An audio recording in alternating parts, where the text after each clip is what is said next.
आज का हमारा कंसेप्ट है बेसिस ऑफ अकाउंटिंग। जब हम अकाउंटिंग करते हैं तो what are the base we follow for doing accounting. First one is cash basis and the second one is accrual basis.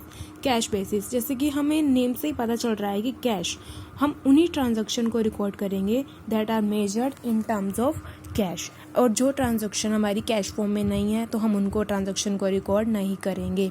जैसे कि अगर हमने क्रेडिट पर कुछ भी आइटम परचेज की है या क्रेडिट सेल की है तो हम उनको कैश बेसिस अकाउंटिंग जब हम फॉलो कर रहे हैं तो अब हम उन ट्रांजैक्शंस को रिकॉर्ड नहीं करेंगे कैश बेसिस ऑफ अकाउंटिंग में।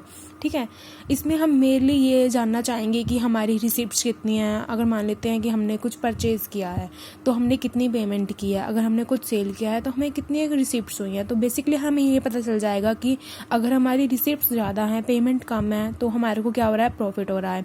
अगर बिजनेसमैन की रिसिप्ट्स क्या है, लेस देन पेमेंट है, तो उसको बिजनेसमैन को क्या हो रहा है, लॉस हो रहा है। तो बेसिकली इस बेसिस ऑफ अकाउंटिंग में we prepare only receipts and payment account. Receipts जो होंगी वो हमारी डेबिट साइड में आ जाएंगी एंड पेमेंट्स हमारी क्रेडिट साइड में आ जाएंगी। अब इससे हमें प्रॉफिट एंड लॉस के बारे में इंफॉर्मेशन मिल जाएगी। अब हमने कैश बेसिस ऑफ अकाउंटिंग में पढ़ लिया, लेकिन हम कई बार ऐसा होता है कि हम हमारे कुछ एक्सपेंसेस ऐसे होते हैं कि जिनको हम पहले ही पे कर देते हैं, या कुछ एक्सपेंसेस ऐसे होते हैं जो हमारे इस साल के होते हैं लेकिन वो हम पेमेंट इस साल नहीं करते, नेक्स्ट ईयर करते हैं। तो ऐसे एक्सपेंसेस को हम इस बेसिस ऑफ अकाउंटिंग में रिकॉर्ड नहीं करते हैं। ऐसे जैसे हमने मैचिंग प्रिंसिपल पढ़ा था अकाउंटिंग का, उसमें हमने क्या पढ़ा था कि जो हमारे ड्यूरिंग दैट पीरियड के जो हमारे एक्सपेंस है हम उनको उन्हीं रिवेन्यू से डिडक्ट करेंगे जो उस पीरियड की रिवेन्यू से एक्सपेंस से रिलेटेड है। ठीक है, हमने यही पढ़ा था ना। बट इसमें हम क्या करते हैं, हम सिर्फ ओनली कैश बेसिस की ट्रांजैक्शन को फॉलो करते हैं। मैचिंग प्रिंसिपल का इसमें वायोलेशन होता है। इसी वायोलेशन को दूर करने के लिए, कमी को दूर करने के लिए हमारे पास नेक्स्ट बेसिस ऑफ अकाउंटिंग आता है, accrual basis of accounting. Accrual basis of accounting हमें क्या कहता है कि हमें सभी ट्रांजैक्शन को रिकॉर्ड करना है, चाहे वो कैश बेसिस पे है, चाहे वो करंट बेसिस, चाहे वो क्रेडिट बेसिस पे है।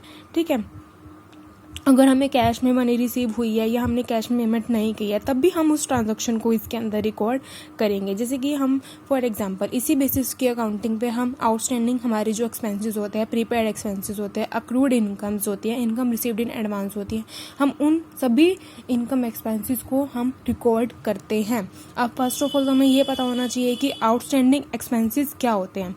आउटस्टैंडिंग एक्सपेंसेस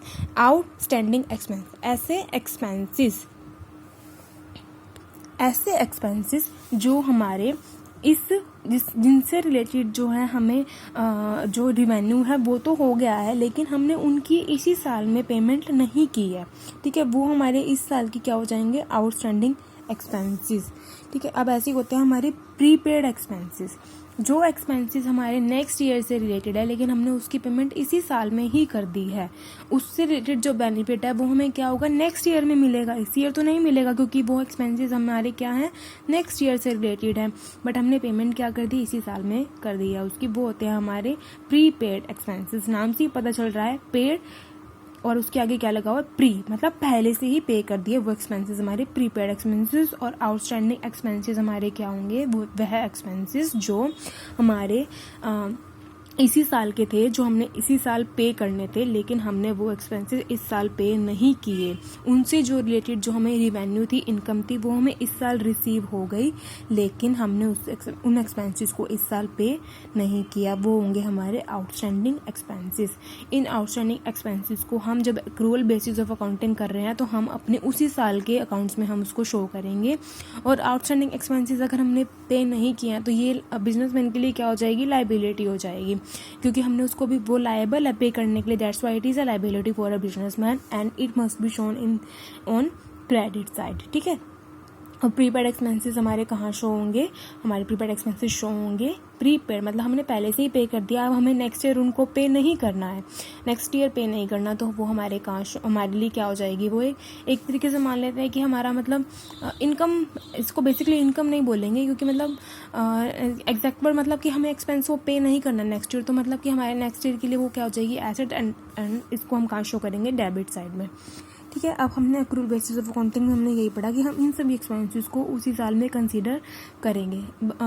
नो डाउट अगर हमने उसकी पेमेंट उसी साल की है या नहीं की है, फिर भी हम उनको शो करेंगे। इसमें हम मैचिंग प्रिंसिपल को एग्जैक्टली फॉलो करते हैं।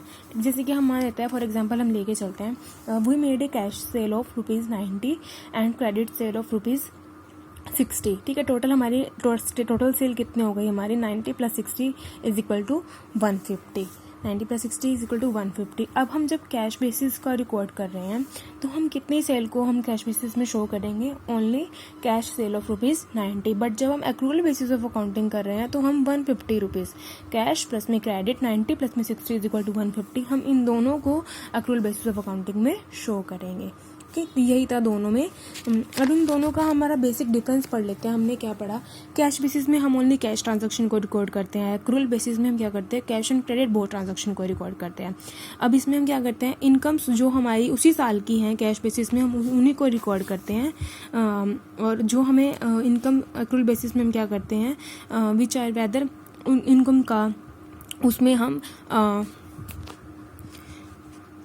इनकम को रिकॉर्ड करते हैं। ऐसे ही एक्सपेंसेस हैं, ओनली दूसरे एक्सपेंसेस को रिकॉर्ड करते हैं जिनकी हमने कैश में पेमेंट कर दी है। अगर हमने कैश में पेमेंट किया या नहीं किया तो हम दोनों को ही रिकॉर्ड करते हैं एक्रूअल बेसिस ऑफ अकाउंटिंग में।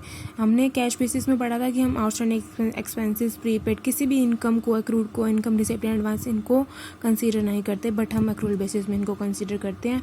एंड जो कैश बेसिस है हमारा प्रॉफिट एंड लॉस को बनाने का एक नोट करेक्ट हमें प्रॉफिट एंड लॉस नहीं बताता है, क्योंकि इसमें हम ओनली कैश बेसिस की ट्रांजैक्शन को लेते हैं। एक्रूअल बेसिस हमें पूरा अच्छे से प्रॉफिट एंड लॉस के बारे में बताता है। ठीक है, अब हम बेसिकली पढ़ते हैं suitable. Cash basis of accounting basically कौन यूज़ करते हैं? प्रोफेशनल्स यूज़ करते हैं, लाइक डॉक्टर हो गए, लॉयर हो गए, लॉयर हो गए, तो ये सब यूज़ करते हैं, क्योंकि इनको बेसिकली यही जानना होता है कि उनके कितनी रिसिप्ट, कितनी पेमेंट है, उनका कितना profit, normal profit and loss उनको जानना होता है। बट जो कंपनीज 1956 एक्ट को फॉलो करी हैं वो हमारे एक्रूअल बेसिस ऑफ अकाउंटिंग को फॉलो करती है। ओके बच्चों, दैट्स इट। कैसा लगा आज का कंसेप्ट जरूर बताइएगा।